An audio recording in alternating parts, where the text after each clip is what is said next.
ಸೇಡಂ ತಾಲೂಕಿನ ರಾಚೂರ್ ಗ್ರಾಮದಲ್ಲಿ 27 ಕೋಟಿ ರೂಪಾಯಿಗಳ ವೆಚ್ಚದಲ್ಲಿ 111 ಬಾರ್ 33 ಬಾರ್ 11 ಕೆವಿ ವಿದ್ಯುತ್ ಉಪಕೇಂದ್ರ ನಿರ್ಮಾಣ ಶಂಕುಸ್ಥಾಪನೆ ಭೂಮಿ ಪೂಜೆ ಹಾಗೂ ಅಡಿಗಲನ್ನ ಸಚಿವರಾದ ಡಾಕ್ಟರ್ ಶರಣ್ ಪ್ರಕಾಶ್ ಪಾಟೀಲ್ ಅವರು ನೆರವೇರಿಸಿದರು.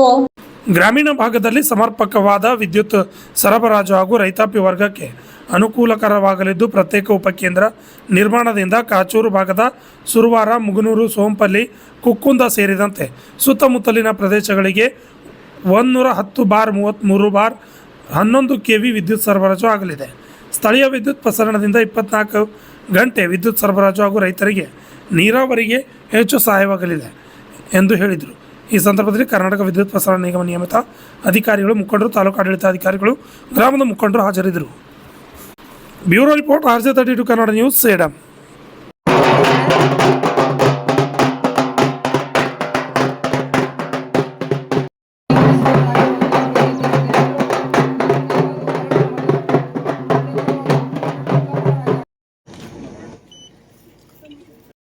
ಅವರು ವೇದಿಕೆ ಮೇಲೆ ಎಲ್ಲ ಬಹಳಷ್ಟು ಮುಖಂಡರಿದ್ದಾರೆ. ಇವತ್ತು ಈ ಒಂದು ಸಬ್ಸ್ಟೇಷನ್ ಮಾಡ್ತಕ್ಕಂಥ ಉದ್ದೇಶ ಈಗಾಗಲೇ ಸ್ಪಷ್ಟವಾಗಿ ನಮ್ಮ ಅಧಿಕಾರಿ ಮಿತ್ರರು ಹೇಳಿದ್ದಾರೆ. ಏನಂದ್ರೆ ಇಲ್ಲಿ ಕಾಗಿಣ ನದಿ ದಂಡಿ ಈ ಕಡೆ ಯಾವುದೂ ಸಬ್ಸ್ಟೇಷನ್ ಇರಲಿಲ್ಲ.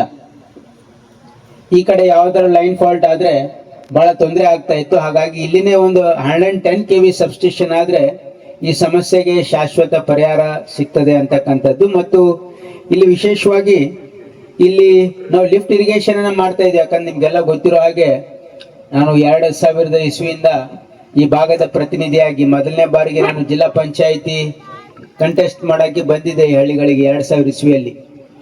ಈ ರೋಡು ಸರಿಗಿರ್ಲಿಲ್ಲ, ನಿಮ್ಗೆಲ್ಲ ಗೊತ್ತಿದೆ, ನಾನು ಹೇಳ್ಬೇಕಾಗಿಲ್ಲ. ಬಹಳಷ್ಟು ಜನ ನೀವೆಲ್ಲ ಇಲ್ಲಿ ನೋಡಿದಿರಿ.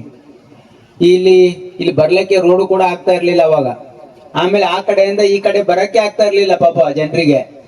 ಹಾಗಾಗಿ ಈಗ ಅದಾದ್ಮೇಲೆ ನಾನು ಶಾಸಕನಾದ್ಮೇಲೆ ಜಿಲ್ಲಾ ಪಂಚಾಯತ್ ನಿಮ್ಮೆಲ್ಲ ಆಶೀರ್ವಾದದಿಂದ ಮೆಂಬರ್ ಆದ್ಮೇಲೆ ಉಪಾಧ್ಯಕ್ಷನಾಗಿ ಶಾಸಕನಾಗಿ ನಿಮ್ಮೆಲ್ಲರ ಆಶೀರ್ವಾದದಿಂದ 4 ಬಾರಿ ಈ ಮತಕ್ಷೇತ್ರ ಶಾಸಕನಾಗಿ 2 ಬಾರಿ ಸಚಿವನಾಗಿ ಇಲ್ಲಿ ಎಲ್ಲಾ ಬ್ರಿಡ್ಜ್ ಕಮ್ ಬ್ಯಾರೇಜ್ ಅನ್ನ ಮಾಡಿದ್ವಿ. ಮಲ್ಲಿಕಾರ್ಜುನ್ ಖರ್ಗೆ ಸಾಹೇಬ್ರು ನೀರಾವರಿ ಸಚಿವರಿದ್ದಾಗ ನಾವೆಲ್ಲಾ ಬ್ರಿಡ್ಜ್ ಕಮ್ ಬ್ಯಾರೇಜ್ ಅನ್ನ ಮಾಡಿಸಿದ್ವಿ.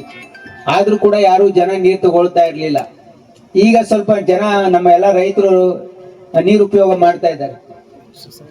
ಹಾಗಾಗಿ ಇಲ್ಲಿ ಲಿಫ್ಟ್ ಇರಿಗೇಷನ್ ಸ್ಕೀಮ್ ಮಾಡಬೇಕು ಅಂತ ಹೇಳಿ ಈಗಾಗಲೇ ನಾವು ಶಂಕುಸ್ಥಾಪನೆ ಮಾಡಿದ್ದೀವಿ. ಈಗ ಕಾಚೂರು ಲಿಫ್ಟ್ ಇರಿಗೇಷನ್ ಆಗಿರ್ಬೋದು, ಬೀರ್ನಳ್ಳಿ ಲಿಫ್ಟ್ ಇರಿಗೇಷನ್ ಆಗಿರ್ಬೋದು, ಮತ್ತು ಯಡ್ಡಳ್ಳಿ ಲಿಫ್ಟ್ ಇರಿಗೇಷನ್ ಆಗಿರ್ಬೋದು, ಇವೆಲ್ಲ ಈಗ ಸುಮಾರು 4 ಲಿಫ್ಟ್ ಇರಿಗೇಷನ್ ಸ್ಕೀಮ್ಸ್ ನಡೀತಾ ಇದೆ. ಅದರಿಂದ ಈ ಒಂದು ಸಬ್ಸ್ಟೇಷನ್ ಇಂದ ನಾವು 4 ಲೈನ್ಗೆ 2 ಕಡೆ 2 ದಂಡೆಗಳಲ್ಲಿ ನಾವು ಒಂದು ಲೈನ್ ಹಾಕಕ್ಕೆ ಸಾಧ್ಯ ಇದೆ ಅಲ್ವಾ. ಅದಕ್ಕೆ ಇದು ಅನುಕೂಲನೂ ಕೂಡ ಆಗುತ್ತೆ. ಆಮೇಲೆ ಇನ್ನೂ ಇದು ಅಷ್ಟೇ ಸಾಲದು, ಇನ್ನೂ ಸಾಕಷ್ಟು ನಮ್ಮ ಈ ಸಂಪೂರ್ಣವಾಗಿರ್ತಕ್ಕಂಥ ಕಾಗಿಣ ನದಿ ದಂಡಿಯ ಏನು ಹಳ್ಳಿಗಳಿವೆ, ಅದು ಲಾಹೋಡ ಇಂದ ಹಿಡ್ಕೊಂಡು ಅಂದ್ರೆ ನಮ್ಮ ಜಟ್ಟೂರಿಂದ ತಗೊಂಡು ಇಲ್ಲಿ ಮಳಖೇಡ್ವರೆಗೆ ಈ ನಮ್ಮ ನದಿ ದಂಡೆ 2 ಕಡೆ ಈ ಸಂಪೂರ್ಣವಾಗಿ ಲಿಫ್ಟ್ ಇರಿಗೇಷನ್ ಮಾಡಿಸ್ಬೇಕು ಅಂತಕ್ಕಂಥದ್ದು ಕೂಡ ನಮ್ಮ ಒಂದು ಉದ್ದೇಶ ಇದೆ. ಯಾಕಂದ್ರೆ ಈಗಾಗಲೇ 4 ಲಿಫ್ಟ್ ಇರಿಗೇಷನ್ ಸ್ಕೀಮ್ ಸ್ಯಾಂಕ್ಷನ್ ಆಗಿವೆ, ಕೆಲಸ ನಡೀತಾ ಇದೆ. ಈ 4 ಲಿಫ್ಟ್ ಇರಿಗೇಷನ್ ಸ್ಕೀಮು ಸುಮಾರು